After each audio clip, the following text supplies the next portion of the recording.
Hey guys, this video is all about Gear Raid 2. We're going to go over a map overview so you can understand the enemies and the general map layout. We're going to talk about some strategy, some placement tips and some ideas on how to actually run it. We'll talk about team composition as well so you have an idea what kind of heroes you need to make a decent team to progress in Gear Raid 2. And we'll talk about placement strategies. Then we'll go over the heroes that are useful in Gear Raid 2. And I'll show you a Gear Raid 2 Stage 10 run using pretty accessible heroes and in yellow gear, just so you have an idea of roughly what you can do to get through the stages. So let's begin with a map overview. Let's go over Gear Raid 2. The map for Gear Raid 2 does change a fair amount based on the progression. The main thing you'll notice is that stages 1 to 5 there is a single portal. From stage 6 to 9 there are two portals side by side.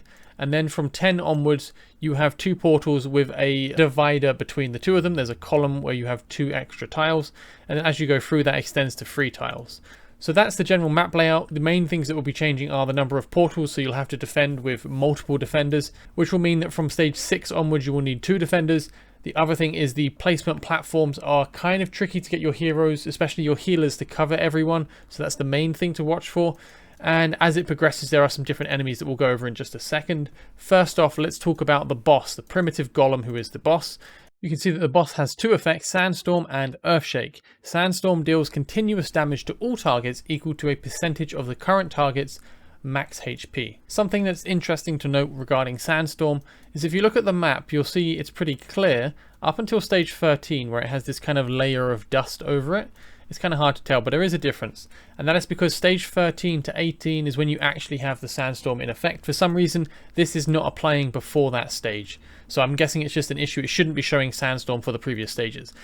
Anyway, Sandstorm appears to do just a bit less than 13% of the target's max HP, and the damage instances from the Sandstorm appear to arrive every 3 seconds. Besides that, all stages do the Earthshake ability, where the boss will pound the ground 3 times consecutively. Each one seems to hit 3 times as well, so it's like 3 instances of 3 for a total of 9 ground pounds. And they are really heavy. This is the main threat up to stage 18. This is the most likely thing to kill your team. It's just massive amounts of rapid AoE damage. So that's the boss really. The boss will stand at the top. He'll come from the top portal after a few seconds at the start. And every now and then he will do his Earthshake attack. And you'll need to heal through it. That's the main risk. And then at the very end of the raid, when all of the enemies have been killed and you've got through the timer, the primitive golem will eventually move to the left-hand lane. It seems to always be the left lane. So I would advise having your best defender on the left side. The boss will then do a massive series of Earthshakes, either for a very, very long time or until everyone is dead. And it's very difficult to heal through that sometimes. So you kind of want to burst him down and kill him in that window. But there are some interesting shenanigans you can do to get past that. So we'll go over that as well in this video. So besides the boss, the primitive golem, what else is there? There are the golden guards, there are garnet guards, and there are also pharaoh's guards. So there's 3 types of enemies, but there will only be 2 types per mission.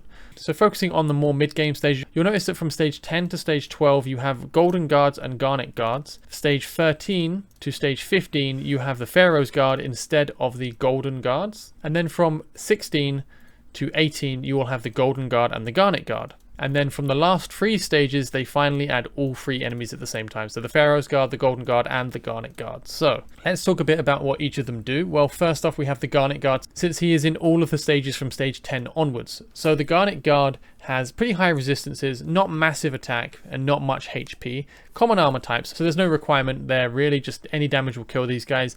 The main risk with these guys is they throw boulders. So the Garnet Guards will spawn on the side portals, this one on the left and this one on the right. It will usually have pairs of them, and they will throw boulders at the last placed platform hero. So the last placed hero you have on these platform squares here, and it does a massive amount of damage, and they will kind of synchronize. They'll both throw at the same time, and if you have a last placed hero of someone kind of squishy, a marksman, a mage, or an attack scaling healer, for example, then it's quite likely that they will die, especially if it's in conjunction with any other damage or attacks. That's all there is to say about the Garnet Guards. They will move through here and then eventually go to a portal to be blocked and killed, but the boulder throws are their real danger. So next, let's talk about the Golden Guards. Golden Guards will spawn in the top corners, so this top left corner and the top right corner.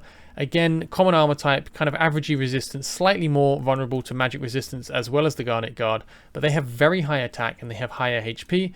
The main thing is that they have solid impact. They will turn into a boulder quite quickly and roll into the first hero they can collide with, dealing massive damage to the hero and to themselves. Something that's interesting to note is they do seem to do less damage to defenders. There seems to be some kind of hard-coded difference there. Even if you have a very tanky fighter, he's going to take substantially more damage than a defender would, purely based on their class type and seemingly not relevant to their actual stats. After 2 impacts, they will just straight up die. After they hit you for the first time, they will then walk back a few paces, turn around, and then start auto-attacking. Their auto-attacks are very heavy. They hit very hard. Not just the rolling attack, the solid impact, but also just their standard attacks are very heavy. Most of these runs, especially stage 10, are the difficulty dealing with these attacks. Stage 13, instead, you now have the passive sandstorm effect coming in, but you don't have the golden guard, you instead have Pharaoh's guards. Pharaoh's guards will spawn in these corners as well, the same place the golden guards spawned. However, they are slower moving, they're not rolling at you, but they do a lot more damage. They have a bit less resistances, which is nice, especially just standard defense, and they have common armor type as well, but they do hit very hard.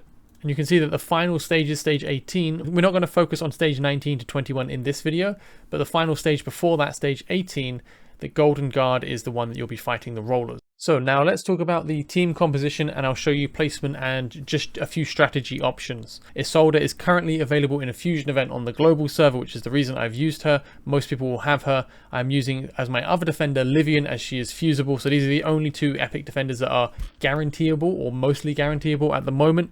Otherwise, at this point, Rex will work perfectly fine in place of Isolde. That is not necessary. Day 7 login, you get Iron, who gives a decent amount of stats, 10% attribute bonus.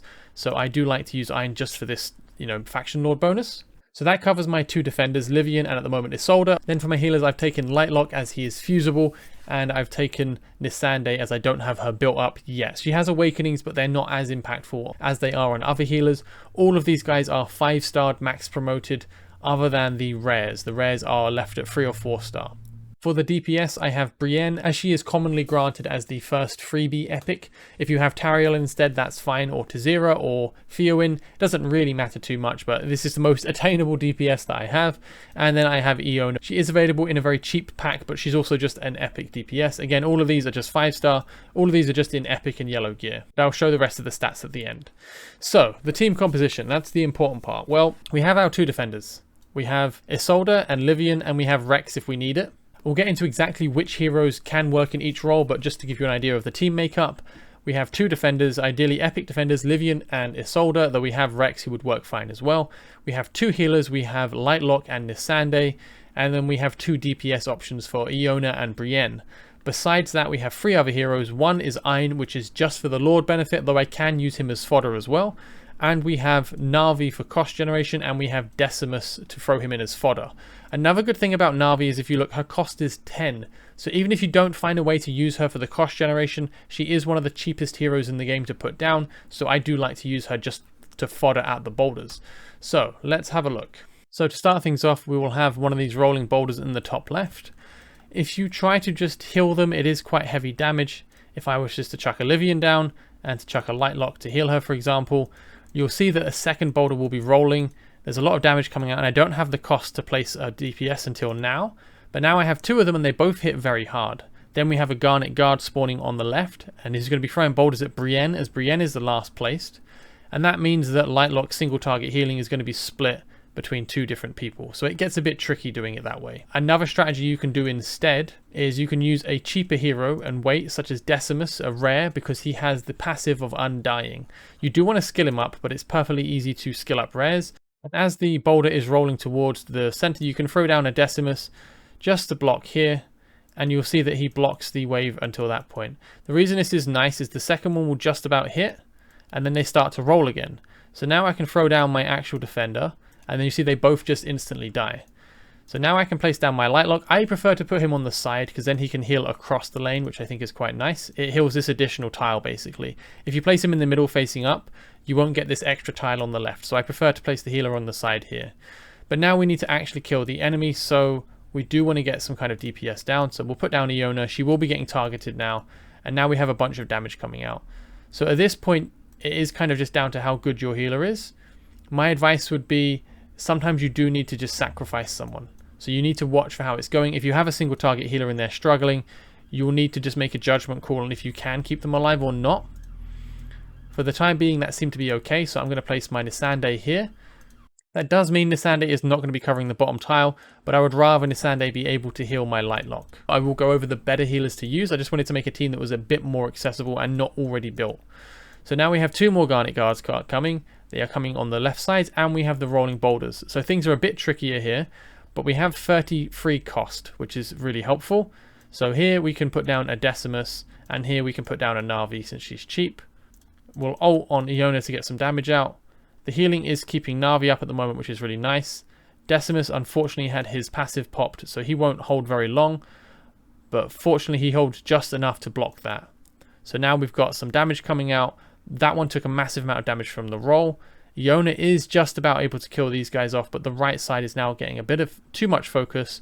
We do have 2 healers at the moment. We can ult on Nisande to help heal people up, and we should be okay. So I do recommend chucking down fodder placements in front of these 2 defenders, just to absorb some of the health from these golden guards in the top corners there. So now it's coming round again, and again we have enough cost to just about place down 2 heroes. So I don't like the right side as much, so I can place like this, and there we go again. We can block them, and with a little bit of healing you can keep your Decimus alive just long enough to make it a bit easier to block the second boulders that come. It's not necessarily guaranteed and it's not relied upon, but it does help. So now the biggest problem is the third wave. We have quite a lot of enemies coming, so we do need to rely on our damage a bit more. I like to despawn Decimus once they've walked back, because then they start to roll again, and then when they do collide they die the second time. So you do want to get them to roll again if you can. The main thing here was I needed to get the ult from Iona out early enough that I started to kill these guys off, because if they are still attacking your defenders at the same time as the earth shakes, it's just a lot of damage coming out. At this point, if things are going bad, I tend to lean towards despawning Iona, because if you despawn Iona, it's 1 less person to heal. Also, at that point, what you should do is despawn your right side defender, because now you're down to the final wave, nothing is going down the right lane, and despawning that place will just reduce the healing required. So now at this point we only have the boss left, so I can have a second DPS down. You can try that as well, but I like to try to minimize the number of placed heroes I have to make it easier for the healers to keep everyone alive. So now the boss is starting to ground pound. There's a lot of damage coming out on the party. You can see that the healers and especially the DPS are going to get absolutely crushed. DPS the boss and we'll get this run cleared. The boss does take a lot of damage during this. So there we go. That is Gear Raid 2 Stage 10. A fairly attainable team. And if we take a look at the damage done, you can see it is almost entirely Iona. Damage taken was a lot on Livian, but also Decimus took a massive amount because he kept being placed to block. He has a really low respawn time of only 17 seconds, so Decimus is really good in Gear Raid 2. And then for healing, it was largely Nisande, but Lightlock did a pretty good job as well. It's just Nisande's ult lets it bounce, so she's actually decent. So that's the general strategies I would suggest for Gear Raid 2 Stage 10 to get through it. Mainly just taking advantage of Decimus to throw down to block these boulders. It does a massive amount of damage to them, as you can see. It really does disintegrate their health. And then you can still see that let them roll again, and then they will die on the second person they collide with. Besides that, your best bet is also going to be making sure your healers can heal each other. I like to use the left side here to place them across, having only one DPS facing forward. For this, just so you know, I actually had 1 piece of HP percent on my Iona. It wasn't intentional, it's just all I had at the time that was yellow gear, but I think it might be a good idea. If you're noticing that your DPS is having trouble staying alive, it can help quite a bit just to throw some 1 piece, maybe 2 pieces of HP gear on them, just to get the power of dominance to make it easier for you to progress in future. Again, I would focus on having 2 core defenders. Livian is a great option, so it's fine that you can fuse her. She will work plenty fine. You do want defenders over fighters for the tanking roles, because there seems to be scaling damage based on class type. You do need at least 2 healers, but you are perfectly good to use a 3rd healer to supplement if you have one available. Just to show you a final strategy that will help in this regard with a 3rd healer. So this is stage 13 with power of dominance off. We will go into this in more detail in a separate video, as this video is quite long, but I just quickly want to show you a strategy to help survive the Garnet guards that throw boulders at you. So a strategy I quite like to adopt, you will know if you have down a Lightlock or someone at the back, your last place platform hero, when these guys spawn the Garnet guards at the sides or the top corners here, they are throwing at the last placed hero, and it's quite a lot of damage on Lightlock, as you can see. So I don't really want to risk him dying, so I could place down an Iona over here to eat the boulders instead, as it is the last placed hero. So now she's taking the damage, And if she does die, I would rather it be Iona over my platform healer. So that covers stage 10 as well as the strategy, team composition and some placement. Now let's have a look at some heroes that you might actually want to use, a more ideal team if you're not, restraining yourself to entirely accessible heroes. So we'll start things off by going through the classes one by one. Fighters generally are not great in Gear Raid 2 in my opinion. They can do fairly well.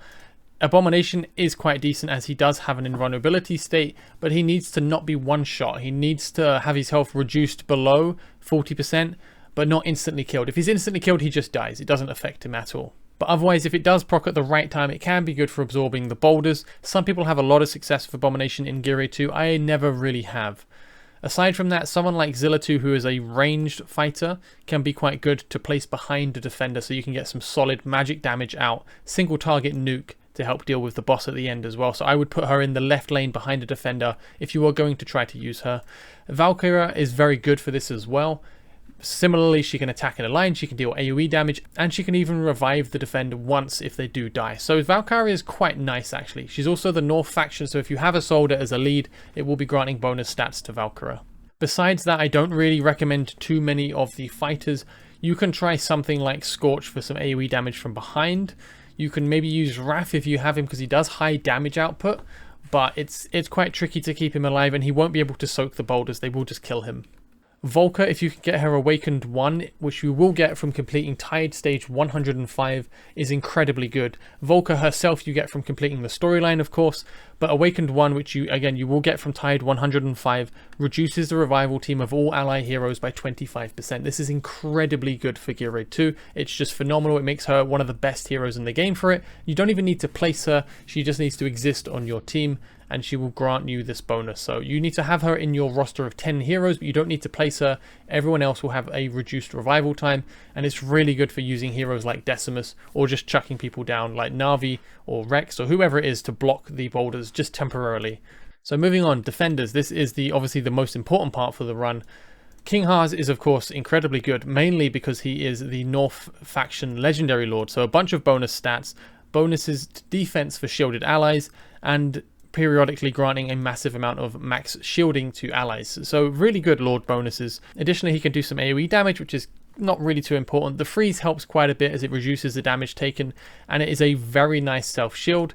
He can also reduce the damage taken while he's shielded and increase the amount of any shield he does receive. So yeah, he has some really good benefits. He's basically built for Gear Raid 2. Mainly he'll come into play in the later stages, especially if Awakened 1. Awakened 1 makes him a monster in stages 19 to 21, but obviously that's not likely to happen. Besides that, Regulus is phenomenal in Gear Raid 2 as well. One, he's obviously a defender. Defenders are great here. He's also Watcher, so you can use him with Iron for bonus stats, but mainly it is his ultimate morale and his passive Lionheart. So morale is a ultimate bubble that surrounds him and adjacent allies.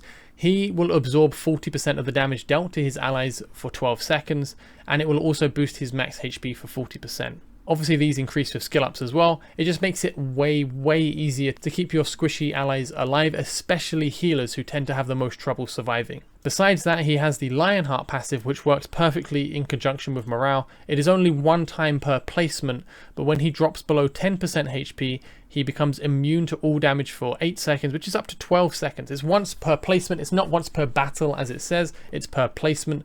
So if he dies and you place him again later, he can have this effect up, but it just grants him a massive invulnerability window, so he can be used similarly to Decimus, but he will survive on afterwards. So it's just really good. Regulus is fantastic for that.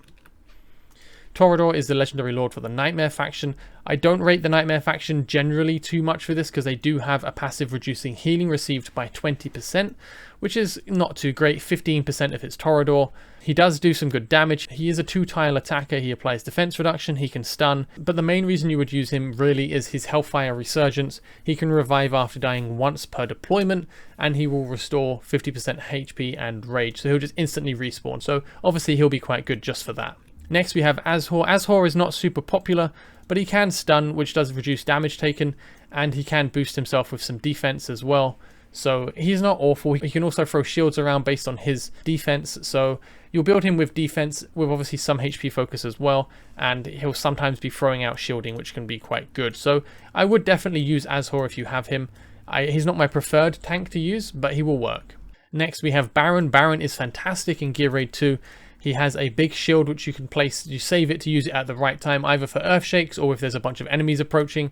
And he has Immortal Wrath more importantly, so it's an unyielding state for 4 seconds, though that is up to 8 seconds with skill up, so that's really important. And if you get him to awaken free, this increases by another 3 seconds to 11 seconds duration on unyielding. And he doesn't die at the end like Decimus again. Decimus is the only one that dies at the end, I believe. So he'll still be alive. If you can heal him up and keep him alive after this proc, then you'll keep using him. Once again, it is per placement, not per battle. You have Titus next. I don't recommend Titus. Some people do have success with him as he has some impressive damage reduction, some great self-healing.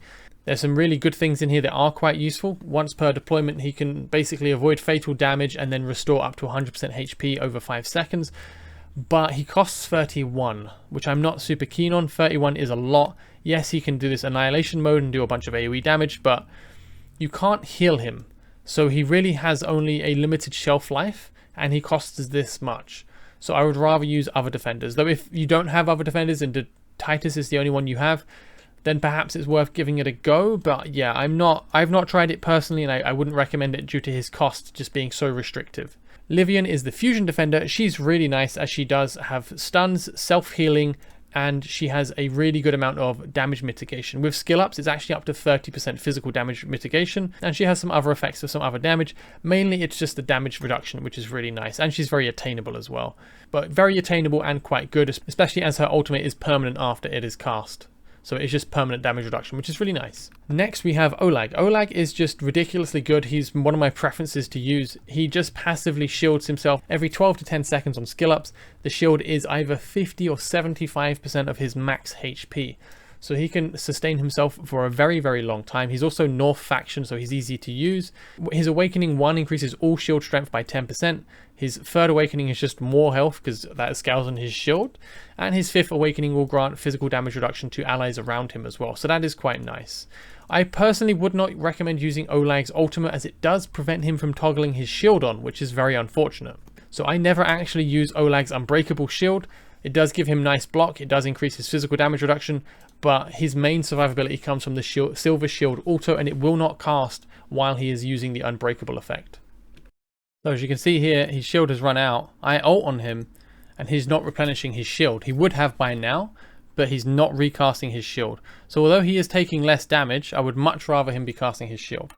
Next we have Mariel. She's an interesting defender. She can heal, so she has a heal ability on attacking to one nearby ally, 60% of her healing multiplier, and also with her ultimate she will heal allies in range as well. So she's pretty good. She scales on her own defense to heal with, so she's a bit unusual, but it is something. It's extra healing, which is quite nice.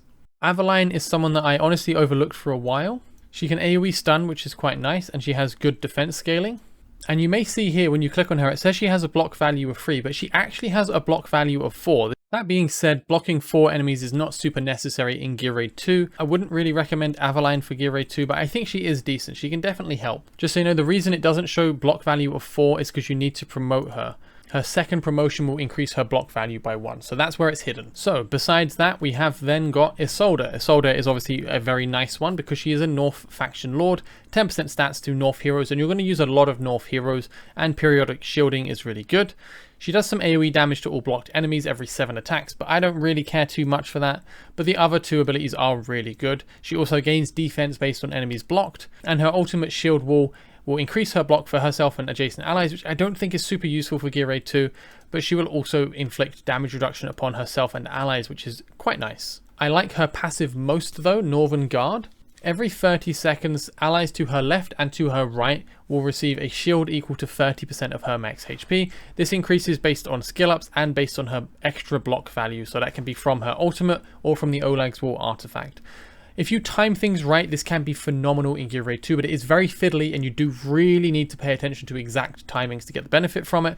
But overall, she's a North faction lord, so I do like to use her anyway, and using her passive smartly is really good. Also, Awakening 1 will grant her a shield when she uses her ultimate, and that makes her so much more survivable and really, really useful. Finally, from the epic defenders, we have Ardeth. He does some AoE damage, he can cleave, he has some interesting debuffs, but he's not really a Gear Raid 2 defender, so I wouldn't recommend him. But if he's the one you have alongside Livian, he will do you fine for a while.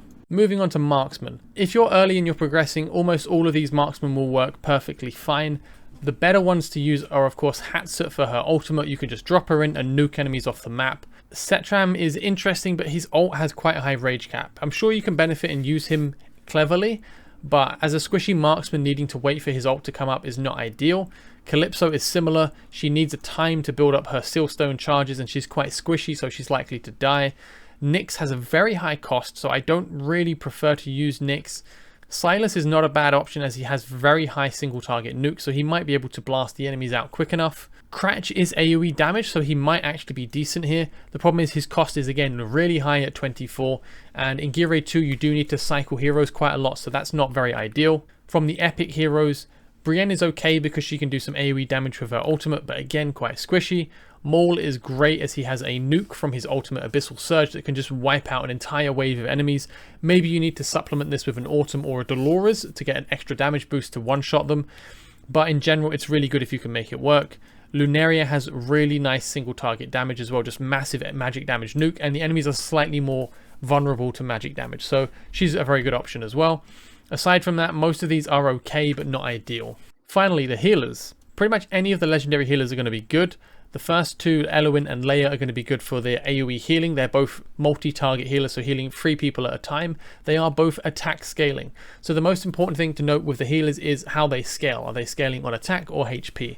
If you don't know, go to the first ability and click on the heal tooltip in green text, and it will say the final 2 words, heroes attack. That means she's attack scaling. If you go to someone like Sadie, it will say heroes max HP, so she's HP scaling. Anyway, so these first 2 are attack scaling, but they are multi-target. Attack scaling means that they will be a bit squishier. You'll be building them on attack over HP, which means they will not be very tanky. Whereas someone like Sadie, because she is HP scaling, although she has similar max HP, you will be building her in HP to increase her healing value, so she will be a lot tankier for Gear Raid 2. Aside from her scaling values, Eloin is phenomenal in Gear Raid 2 for 2 other reasons.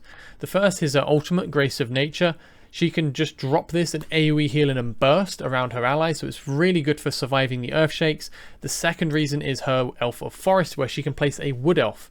It restores 100% of her healing multiplier every half a second for 10 seconds, and the cooldown is 40 seconds. She'll just get one back, and that can of course be reduced to 30 seconds with skill ups as well. So the Elf of Forest is just ridiculous to get extra healing out. It's just amazing. I think she's the best healer in the game alongside Sadie for Gear Raid 2. I would put Sadie a bit higher. We'll go over her in a second. Then we have Ezrin. Ezrin is another attack scaling healer, which is unfortunate. I think he would be really good if he was HP scaling, but the issues with Ezrin for Gear Raid 2 is that he is single target and he is attack scaling. So he is not natively tanky, and he only heals 1 person at a time. So the problem with that is he'll have to heal himself occasionally as well. I think he could still be very good as a supplementary healer to help the rest of your team, and he has this interesting talent. Damage taken at a time will not exceed 60% of his max HP, so he cannot be one shot. So long as he's over 60% HP, he cannot die in one attack. That potentially makes him quite good in the later stages of Gear Raid 2, where the Shrieks come into play. This is stage 19 to 21, and maybe you can have him down earlier and just have him survive the Shriek at the start, so you don't have to worry about timing with cost and whatnot. He also has the ability to instantly heal allies if they drop below a certain amount, but it has a pretty high cooldown, and he can actually heal allies beyond his attack range. But honestly, he has a pretty good attack range, and Gear Raid 2 is quite clustered, so it feels like his talent was built for Gear Raid 2, but the rest of him wasn't in some way. So I'm not incredibly keen on Ezrin for Gear Raid 2, but he's somewhat new, so we haven't really got a good idea of him. Maybe he's good. Let me know if you have a lot of success with him. Next up we have Sadie. I think Sadie is probably the best healer for Gear Raid 2. She is an AoE healer, which means she is healing for less than other healers. Their scaling is lower, quite a lot lower, but she is a HP scaling healer, so you can focus quite heavily into HP on her to make her a lot more survivable. She also passively offers 15% damage reduction to allies in range, which is really good. Her ultimate is the reason Sadie is so good. Ode to Time. For a 5-second duration, allies will only take 50% of incoming damage, so the rest of the damage, the 50% that was reduced, will be dealt back to the allies and herself over 8 seconds. So they will take the full amount of damage, it's just staggered over 8 seconds, which gives you time to heal it up, and it's basically one-shot protection, which is incredibly good. With 2 skill ups into this, it becomes minus 10% extra, so minus 60%. So allies only take 40% of the initial damage up front, and this is just a guaranteed one-shot protection, even in the final stages of stages 20 and 21 against a 200% health shriek. So incredibly good. She basically nullifies a lot of the difficulty of Gear Raid 2. Really good hero. Her other passives are quite good as well, but really it's all about ode to time. So moving off of the legendary healers, let's get to the epic healers. We have Dolores. Although Dolores is a top tier healer, she's more of a support. It's all about graceful dancing, granting this inspiration attack bonus to allies. Her actual healing is AoE and it's not a lot of healing, so she's not a good healer to use in Gear Raid 2. However, she can be very useful in the final stages of 19 to 21 to be used in conjunction with a Vienna or Maul or other AoE nukers to delete waves instantly and then pull everyone up. But that's for a different video. For under stage 19, I would not recommend Dolores really. So moving on, we have Vortex. Vortex is a HP scaling healer. He is incredibly good for Gear Raid 2. He does have a really good healing range, so he can heal even the sides and the center and himself. So just a really nice healing range for this content. Again, he is also HP scaling, so he'll be very tanky. His ult will heal everyone in his range, which is fantastic. He'll also apply a shield based on overhealing. So he just has a lot of really good stuff that helps him out. He applies shielding, he's North faction, he's HP scaling, he has great range. He has an AoE heal ultimate. So I think Vortex is one of the priority healers to use. He is only a single target healer without his ultimate, but being as tanky as he is and having as great range as he is, I think it is still one of the better healers to use. Next we have Lightlock. He is the fusion healer. I do not really recommend Lightlock for Gear Raid 2. If you have no better options or no other epic healers, then of course Lightlock is a good option, but my preference is either a multi-target, so a tri-healer, or a HP scaling healer. Those are the ones that I would prefer to use personally. You don't have to, it's just it makes it a bit easier in the later stages when the damage is much higher. But Lightlock is decent enough. His normal action does heal, and his ultimate is also another heal on a very short cooldown, and it does some AoE damage, which can actually help quite a bit dealing with the ads. So Lightlock isn't bad, he's just not ideal. Next up we have Medan. Medan is a tri-healer, she's a multi-healer, and she also scales on HP. So this is ideal in my opinion for Gear Raid 2. She heals multiple people every time. So if she's taking damage, she's going to be healing herself as well. There won't be an awkward moment where, for example with Vortex, if everyone's low, Vortex may heal someone else just because they're a bit lower than him, and then he could die and then you don't have a healer. Whereas Medan is always going to be healing 3 people at a time, which is always going to be great. Her ultimate is also more AoE healing pulses. It's like a light version of Eloin. And she passively grants healed allies a defense increase bonus, which is quite nice. She's also not that expensive at 15, and she is the North faction as well, so she can get some nice stat ups from Isolde. If possible, her Awakening 1 is very nice as well, 10% damage reduction during her ultimate. So the final 3 healers are Hollow. She is a single target attack scaling healer, so not ideal. Also the Cult faction, which is not great for Gear Raid 2, but with her ultimate she will be bouncing her heal between 2 targets and increasing the healing amount. And she can restore rage, which is more important for Gear Raid 1 and 3 than Gear Raid 2, but she does have bouncing heals, so it's not bad. If she's the healer you have, she is actually a very good healer, just a bit less for Gear Raid 2 than everywhere else, but she is very good in most content. Lily is another attack scaling single target healer. She has a unique save mechanic with her Thorny Protection. She can make one target in range immune to a fatal damage and gain them a shield equal to 20% of their max HP, but the trigger is 60 seconds and it's only for a single ally. Her ultimate is Auto, which I do not like in Gear Raid 2, especially with a high rage cap, but it does allow her to target 2 heroes at a time and boost her healing multiplier on lower HP allies. Overall, Lily feels like she was supposed to be useful in Gear Raid 2, and she can be with some fiddling, but she's really not my preference. But again, if you don't have other epic healers, she should do just fine. And finally, we have Nisande, the one I was using in my run. Nisande is another single target attack scaling healer. Her ultimate will allow her to bounce 3 times on her heals, basically becomes a multi-target healer, which is good. But mainly she focuses on attack speed bonuses through Mania, which I guess can help in Gear Raid 2 kill the waves a bit faster, but it's more focused for other content. Maybe Gear Raid 1, 3, or Guild Boss, where the damage is more important. Gear Raid 2 is very light on damage requirements. Her Awakenings also don't really help her in Gear Raid 2 at all. So besides that, there are the mages and some rare heroes. You can use Camille while you're progressing because, you know, she's a good healer. She can do a decent amount, but it is another attack scaling single target healer, so not ideal. Autumn can be used in place of Dolores, but mainly for 19 to 21. So I wouldn't really recommend the rares. And finally, we have the mages. I won't go into this too much as it's already quite a long video. Generally, if the mage can do AoE damage, it's great, such as Vienna or Morrigan. Karmet as well has fantastic nuke. Zealous is too expensive. Shamir, his damage is not high enough. Ajax is also too expensive. Twin Fiend has good nuke. Venoma can help with her curse ability, preventing enemies from attacking, and has some decent damage, so Venoma is probably decent.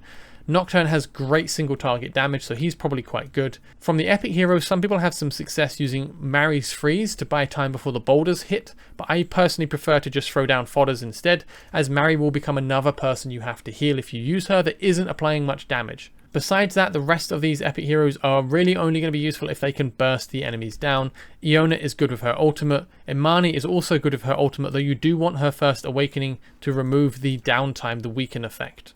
Now Ras also has some okay damage output, but really most of these heroes are not going to be ideal in Gear Raid 2 in my opinion. Anyway, that's about all we have time to cover in this video. If there is anything else you want me to cover when I do make the video showing stage 13, again with a very similar team to the team we just used, then do leave a comment, let me know, and I will try to cover it in that video coming out. Anyway, this video is focused on just strategy and overview, placements, hero composition, and heroes that are good to use. So I'll go into more detail on the actual play-by-play of stage 13 in that video. Thank you guys very much for watching. I hope it was helpful. Have a great day, take care, and bye-bye.